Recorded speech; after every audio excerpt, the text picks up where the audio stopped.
on. First of all, could you tell us who you are, please? I am Gwenaël Apollo, And National General Secretary for the YMCA of Haiti. okay, we're here. We've just finished our third soccer camp. And can you tell us a little bit about the soccer camp and what it means to the YMCA de Haiti and to the YMCA in general? Well, the soccer camp is our backbone. That's how we meet, we get the community involved, and we make sure that everyone, after a good school year, spend a good time. And that's how we connect within, among ourselves, with the community, with our members, and especially with our young people. Wow! Bill Clinton! Please, read it. Bill Clinton, YMCA de Haiti National Soccer Team, Port-au-Prince. Dear friends, chers amis, thank you for the terrific soccer ball. Merci pour bel ballon football ça. It was thoughtful of you to sign it for me. C'était vraiment enrichissant, c'était vraiment belle pour nous signer pour moi. And I really appreciate your kindness. Et puis moi m'apprécie en pile gentillesse. As the Haitian people work to rebuild your country and your lives, j'en ai travaillé pour nous rebâtir pays nous avec nous. I'll be standing with you, m'a toujours avec nous. And I will continue to encourage others, et m'a toujours continuer à encourager tout l'autre monde around the world to do the same. Tout l'autre monde à travers le monde pour rester avec nous. You and your families are in my thoughts and prayers. Nous-mêmes avec toute famille, nous nous pensons avec nos prières. Sincèrement, Bill Clinton. The YMCA of Haiti's been in existence since the early 2000s, and right off the bat they started their own soccer program. The Ridgewood Y World Services Committee started to join up with the Haiti Y back in around 2004, 2005, at which we first started to just donate money towards their program. Starting in 2008, myself as well as others from the Ridgewood Y and on behalf of the Ridgewood Y traveled to Haiti to help conduct soccer camps. So we ran a soccer camp in 2008 for 70 children in the town of Camp.wmv. We returned last year and did 2 weeks. 1 week in Camp.wmv and another week in Kenskoff, and we chose the first ever YMCA of Haiti national football team or soccer team. And we returned once again this year for a third year in a row. This year I brought with me 3 young gentlemen from the area, all experienced soccer players.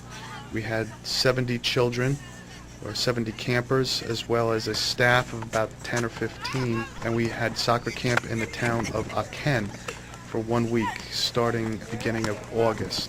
We all stayed under one roof, and we all ate our meals together, traveled back and forth to the soccer field together, traveled to the beach every day to get relaxed, cool, and clean. Soccer, and it's not unique to Haiti, is a real, it's an escape, it's a way out of the gutter, it's a way to occupy your day for most of these kids that really have a lot of time on their hands. They don't have jobs. If they're going to school, they have time after school. So the game in and of itself is a lifesaver for most of the kids. Everywhere you go, you see kids playing soccer. Our function, our purpose is to take that enthusiasm, that popularity of the game, and use it to teach some of the core values of the Y. We're teaching them responsibility, we're teaching them teamwork, respect that goes along with that teamwork, teaching them honesty, we're teaching them caring. But we're also giving them 3 meals a day, we're giving them shelter, we're giving them recreation. I think for them, they view this as maybe one of the highlights of the year.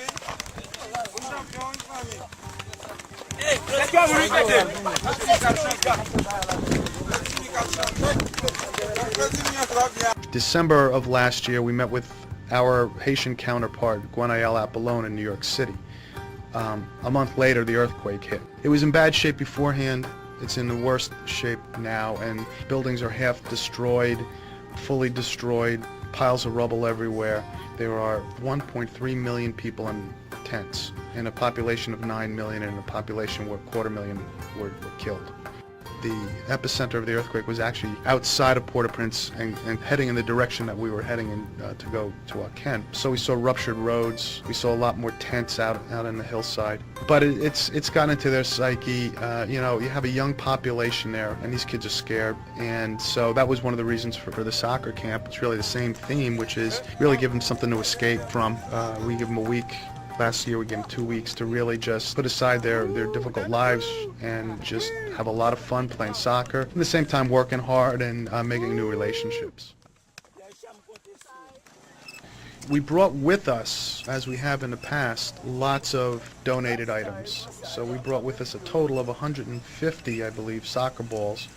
We had 120 donated by local folks, and that was spearheaded by one of our World Services members, Ava Branton. She has relationships with other people in Ridgewood.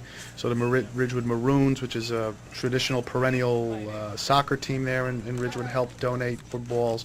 We also had an organization called Passback, and they donated 30 balls. On top of that, we bought air pumps. We bought a good first aid kit. We purchased Powerade in large volumes. We brought camp t-shirts with us from a party we threw back in April to raise money for our clothing drive. I cannot express to you in words how humbling it is to see how grateful they are for any of us to show up there. They view that as a huge honor and as a big deal, and it's what inspires me to return every year. And I can tell you that the coaches I bring with me every year come along with that same feeling that you know, you actually feel like you've accomplished something there because you feel like you've made a difference in a kid's life, even if it's for a week.